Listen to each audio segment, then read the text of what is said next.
I stood by the window in my small but cozy apartment in Boston, watching the city wake up. Yellow taxis sped by, coffee shops opened their doors, and passers-by in a hurry buried their faces in their phones. Everything seemed like a perfect machine, coordinated, precise with no deviations. But it no longer inspired me. On the contrary, this predictability weighed on me with its unchanging nature. On the table next to me, my morning coffee was cooling. I glanced at the cup and realized that even this ritual, which once brought me joy, had become just another item on my daily schedule. Working at a prestigious law firm, meetings with clients, weekends filled with a long list of household chores. Everything followed its prescribed course. Life was proper, clear-cut, and utterly empty. My hand instinctively reached for my phone to check my email, but I suddenly stopped. This gesture had become part of my automatism, as if I no longer controlled my life, but merely followed its command lines. When was the last time you truly enjoyed the moment? The thought suddenly flashed through my mind. The question was abrupt and painful. I tried to remember a day when I laughed wholeheartedly or even felt completely happy, but all I could see was a string of identical days, filled with obligations and expectations. That morning, I didn't drink coffee. I simply stood by the window and looked at the city, which now seemed foreign to me, cold. It lived its own life, but I felt that mine had frozen, like an old machine in desperate need of repair. Mark came home late, as usual. I heard the front door slam, followed by his familiar routine. Coat on the hook, briefcase by the chair, a quick glance at the clock. Without a word, he passed by the kitchen where I was preparing dinner and disappeared into his office. In response to my soft, "Hello," I heard a restrained, "Hello," as if it were an echo in an empty room. When we had first married, our evenings were different. We sat at the same table, chatting about everything: books, travel plans, even the little things that made us both laugh. But now our conversations had turned into routine reports. Are the bills paid? Is Saturday free for cleaning? What should we buy at the store? The answers were brief, emotionless. I set the plates of pasta on the table and called Mark. He came out of the office holding his laptop. "I'll eat here," he said, nodding at the couch. "I've still got a couple of urgent tasks." I didn't reply, just watched him leave, as though our kitchen was merely a stopover between his tasks. His job at the tech startup had always been an important part of his life, but over the last few years, it had become everything. Evenings were spent in front of the screen, weekends turned into just a couple more hours and I'll be done. We lived under the same roof, but in different worlds. I sat alone at the kitchen table, mechanically pushing the pasta around with my fork. The silence in the house was broken only by the quiet clicking of keys from the office. I wasn't angry at Mark. He had always been a kind, hardworking, and honest person. But he was no longer the Mark with whom I once shared my dreams. And I wasn't the woman who had inspired him back then. Our paths had slowly diverged, and we hadn't noticed how our connection had disappeared. Later that night, lying in bed next to Mark, I heard his steady breathing. He had fallen asleep almost immediately, tired from work, while I stared at the ceiling, feeling the same emptiness I had felt earlier by the window. When was the last time I truly spoke to my husband? Not about business, not asking about his schedule, but actually talking to him, like we used to? The questions burned inside me, but I found no answers. On Saturday morning, I heard a knock on the door. Quickly wrapping myself in a bathrobe, I went to open it, not expecting anyone. Standing on the doorstep was Lucas, my stepbrother, with a wide smile and his usual backpack slung over his shoulder. He looked almost the same as I remembered him. Slightly tousled chestnut hair, warm brown eyes, and an easygoing attitude in his clothes. "Surprise," he said, spreading his arms. "You probably didn't expect me?" "Lucas?" I was taken aback for a moment before smiling. "We haven't seen each other in 3 years and you just show up like this? Come in." He stepped inside, leaving the cool air of the street behind him. The backpack landed with a thud on the floor by the entryway. Lucas hugged me, and his effortless energy immediately brought the room to life. "I'm in Boston for work," he started, looking around our living room. "Thought I'd stop by. Hope I'm not too much of a surprise?" "A little, but I'm glad you came," I admitted, surprised at how sincere my words sounded. For the first time in a long while, the house didn't feel empty. Lucas had always been restless and open, the complete opposite of my peaceful, rational nature. We had grown up in different families, but he had always known how to find a way to my heart with his ease and humor. Mark, as usual, was at work. When he came home in the evening, Lucas was sitting on the couch with a cup of tea, telling me about his adventures, how he had quit his stable job at a financial company and was now working on projects that truly inspired him. I saw how his face lit up as he spoke about his life. Mark gave a brief greeting, glanced at the clock, and walked into his office. Lucas raised an eyebrow as he watched him leave but said nothing. "How is he?" Lucas asked cautiously. I shrugged, unable to find the right words. Lucas, of course, understood everything. He always understood more than I could express. "Listen, it's so quiet here," he remarked with a slight smile. "But maybe I'm just used to noise. I'm really glad to see you again. Truly." His voice was sincere. Lucas didn't ask unnecessary questions, didn't demand explanations. He was simply there. And in that moment, I felt the house fill with life, as if something important had returned after a long sleep. In the evening, Lucas suggested we go to a contemporary art exhibition. Mark, as usual, was staying late at work, so my brother and I went together. When we approached the gallery, its large glass doors gleamed with the reflected light of the street lamps. People inside looked relaxed, chatting with glasses of wine in hand. It was a far cry from my usual environment, but Lucas insisted. "Come on, this isn't a courtroom or an office. You can just be here," he encouraged, lightly nudging me toward the doors. Inside, there was an atmosphere of light chaos. People discussing the artworks, laughing, and some even debating the meaning of various pieces. The first thing that caught my eye was a huge installation of clocks suspended on threads. Their ticking created a strange rhythm that sent chills down my spine. I stood before this piece, feeling something stir inside me. "So, what do you think?" Lucas asked, stepping closer. "Probably something about time. Or its absence," I replied, surprised that I was even attempting to make sense of what I saw. "Or about how we spend it," he added. "Have you ever thought about starting to paint again?" That question caught me off guard. I hadn't thought about painting in years. In my youth, I would spend hours at the easel, but then life, work, marriage, everything pushed those dreams aside. I looked at Lucas, but he didn't press, simply nodded toward the next piece as if he hadn't expected an answer.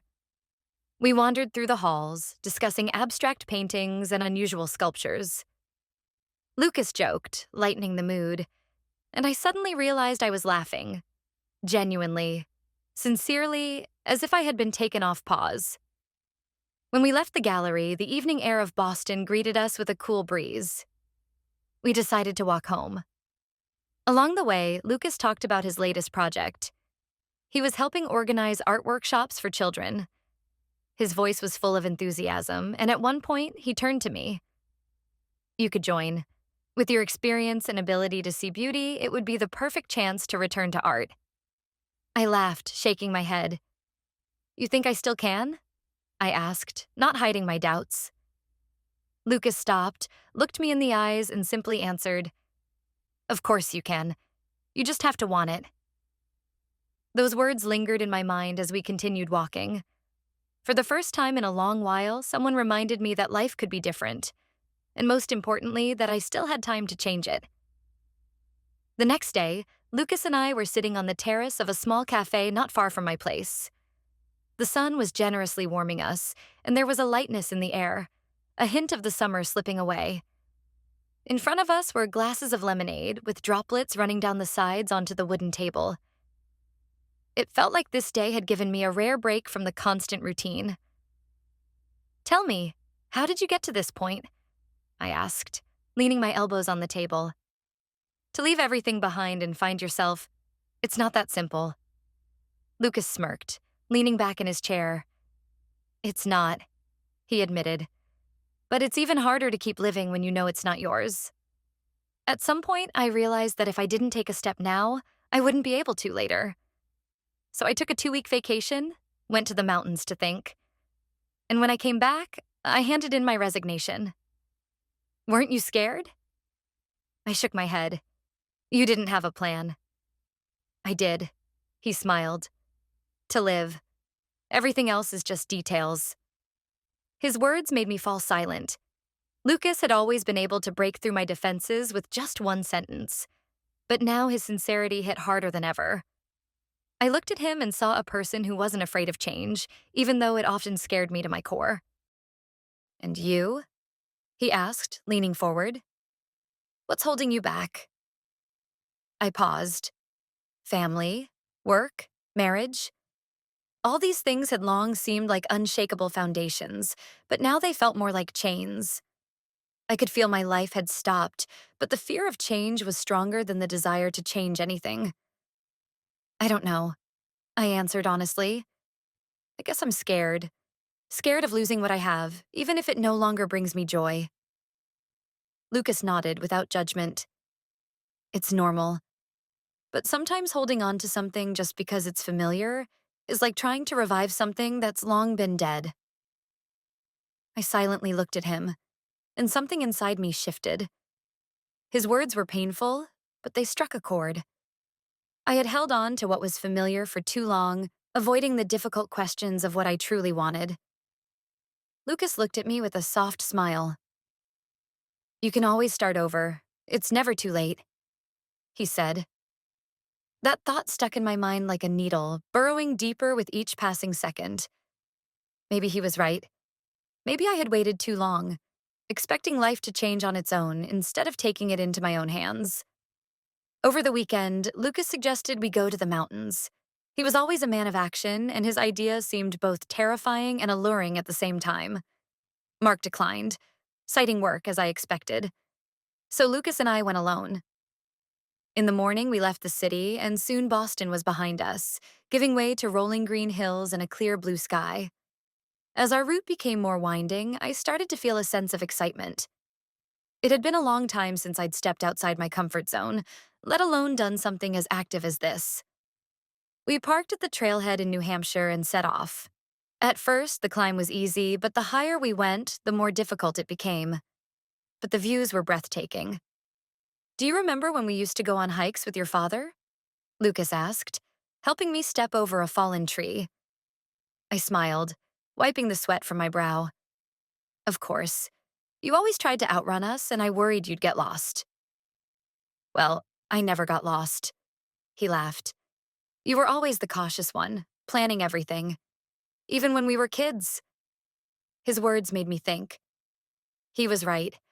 I had always tried to control everything, and if something went wrong, it would throw me off balance. And now, looking at Lucas, who was walking ahead with ease as if the whole world was his home, I felt a quiet envy. At the summit, we stopped to rest. Around us stretched endless forests, and in the distance, other mountain ranges could be seen. The air was clean, fresh, and it made my head spin. I suddenly felt an incredible sense of relief, as if I had left all my worries far below. It's beautiful, I said, sitting down on a rock. You know what else is beautiful? Lucas began. The fact that you finally stopped and gave yourself a chance to see this. How many years have you gone without just breathing? His words struck me. They felt like a truth I was afraid to admit to myself. I had truly forgotten what it was like to simply exist, without tasks and responsibilities. Sometimes I feel like I've lost myself, I confessed, looking into the distance. Or that I never really knew who I was? Lucas sat beside me, resting his arms on his knees. You haven't lost yourself.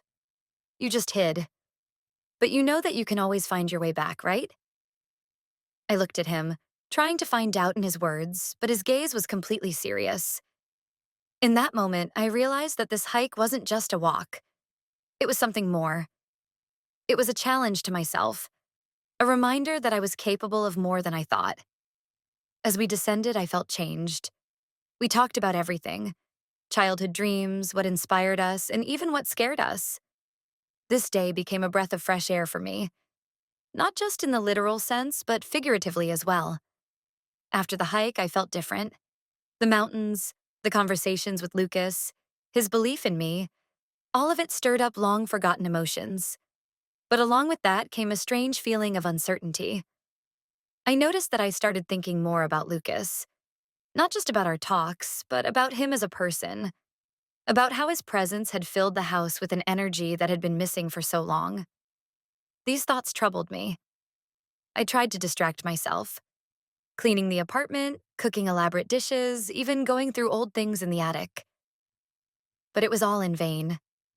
Every time I saw Lucas or heard his voice, something inside me stirred. One evening, when we were sitting in the living room talking about small things, I caught myself staring at him too long. Lucas noticed my gaze but said nothing, just smiled. I immediately looked away, feeling my heart beat faster than it should. These feelings confused me. I couldn't understand where they had come from or why they had become so persistent. This was Lucas, my stepbrother, the person with whom I had always had trusting and genuine relations. But now, those relations had changed. Or maybe it was I who had changed. I tried to shift my focus to Mark. We had dinner together, and I asked him about work, trying to keep the conversation going. But he was distracted, answering briefly, growing more immersed in his own thoughts. When I suggested watching a movie together, he refused, citing tiredness. We sat in the same room, but the distance between us felt insurmountable. At some point, I even thought that it was Lucas's fault. His visit had reminded me what it was like to be heard, to be understood. With him, I felt alive, while with Mark, I felt like I was just fulfilling the roles expected of me. Late at night, I stood in the kitchen with a cup of tea, looking out the window. In the reflection of the glass, I saw my face, tense and tired. I didn't know how to handle this growing chaos. The feelings that should have been simple were becoming more and more tangled. It happened one evening when the silence in the house once again felt deafening. Mark came home late from work as usual, and I sat in the kitchen, my eyes fixed on a notebook with random notes, an aimless attempt to organize my thoughts. We hadn't really talked all day, and I decided that it was time. We had to talk. When he entered the kitchen, I didn't look up, just said quietly, "We need to talk." Mark put his coffee mug on the table and sighed. I knew that look. Tired, slightly irritated, as though he already knew that the conversation wouldn't lead to anything good. "About what?" he asked, pretending to be absorbed in his smartphone. I took a deep breath, trying to collect my thoughts. "About us. About what's going on. I feel like we're drifting further apart." He looked up, but his face remained expressionless. "Really?" he asked coldly. "I think you're exaggerating. Everything's the same as always." Those words burned me like icy wind. Did he really think everything was fine? I lifted my head, looking at him with confusion and pain. "Mark, we barely talk. It's like we're living in different worlds. Do you really think that's okay?" He shrugged and turned towards the sink, as if this conversation tired him more than his endless work calls. "Listen, I'm just working a lot. It's temporary. You know how important what I'm doing is." "But it's not temporary." My voice trembled, and I felt anger rising within me. "This has been going on for years. You're always somewhere out there with your work, and I'm here, alone. I'm trying, Mark, but it feels like you don't even notice that I'm here." He turned, lips pressed together, and looked at me with annoyance. "And what do you want from me? For me to drop everything? To sit with you and talk about paintings or books like we used to? People change, you know. We have responsibilities." Those words hit harder than I could have imagined. They sounded like a verdict, final and irreversible. I stood up, feeling hot tears well up in my eyes. "Then tell me honestly, do you even want this to work? Do you want us to be close again?" Mark lowered his gaze, and in that moment, I knew there would be no answer. He took his coffee mug and headed for the door. "I need to sleep. Tomorrow's an important day," he said over his shoulder before disappearing through the door. I was left alone in the silence, feeling something inside me snap. I looked at the empty table, at the barely touched glass of wine, and I realized we had lost something important. Perhaps too much. Lucas's words about acting, not waiting, grew louder in my mind. The next day, the house was filled with an eerie silence. Mark left for work earlier than usual without saying a word. I stood in the living room looking at his empty cup and felt that between us remained only a shadow of what had once connected us. Lucas found me in this state, sitting on the couch with a cup of coffee in my hands.